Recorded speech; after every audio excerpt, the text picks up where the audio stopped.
समझदार भेड़िया। एक भेड़िया बहुत समझदार और होशियार था।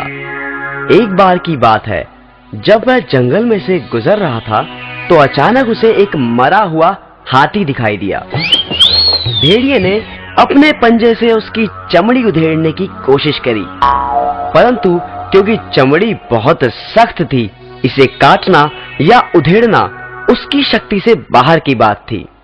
अचानक एक बब्बर शेर वहां आ दौड़ा। भेड़िया बोला, महाराज, मेरे मालिक, मैं तो बस आपके लिए ही इसकी रखवाली कर रहा था कि कब आप यहाँ आए और मैं आपको ये भेंट दे सकूं। कृपया आप इसे मेरी तरफ से स्वीकार करें। बब्बर शेर बोला, तुम्हारा धन्यवाद, परंतु तुम तो मेरा स्वभाव जानते ही हो कि मैं किसी दूसरे के द्वारा किए गए शिकार को स्वीकार नहीं करता। मैं अपनी खुशी से तुम्हारी ये भेंट तुम्हें सौंपता हूँ। और बब्बर शेर अपने रास्ते हो लिया। परंतु मुसीबत अभी खत्म कहाँ हुई थी।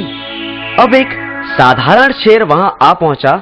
वह झट से बोला, चाचा जी, आप यहाँ मौत के मुंह में कहाँ घूम रहे हैं? क्या मतलब? चाचा जी, इस हाथी को बब्बर शेर ने मारा है और मुझे इसकी रखवाली के लिए रख छोड़ा है। जाते जाते राजा जी मुझे यह हिदायत दे गए थे, अगर कोई शेर इधर उधर से गुजरे तो मुझे सूचित कर देना। अब मैं इस जंगल के सारे शेरों का खात्मा कर दूंगा। इतना सुनते ही शेर की हवा सरक गई। उसने कहा, मेरे प्यारे भतीजे, अब तो तुम ही मुझे बचा सकते हो।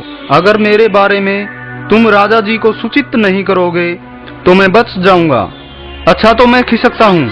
यह कहते हुए शेर रफू चक्कर हो गया। उसके जाने भर की देर थी कि एक चीता वहां आन पड़ा। भेड़िए ने मन ही मन सोचा कि इसके दांत बड़े नुकीले हैं, क्यों ना हाथी की चमड़ी इसी से कटवा लूं। बस फिर क्या था, वह झट से बोला, क्यों भांजे, कहाँ रहे इतने दिन? बड़े समय से नजर नहीं आए। और क्या बात, बड़े कमजोर और भूखे लग रहे हो।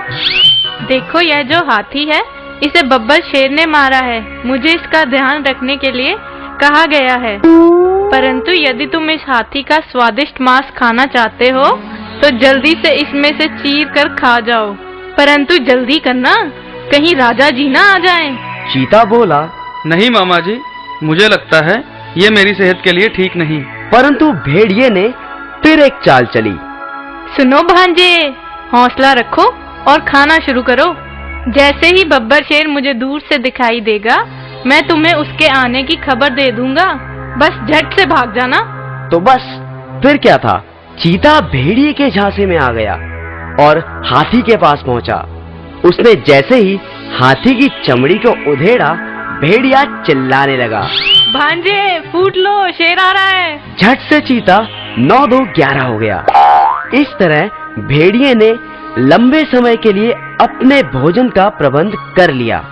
अक्लमंदी से मुश्किल काम भी आसान किया जा सकता है।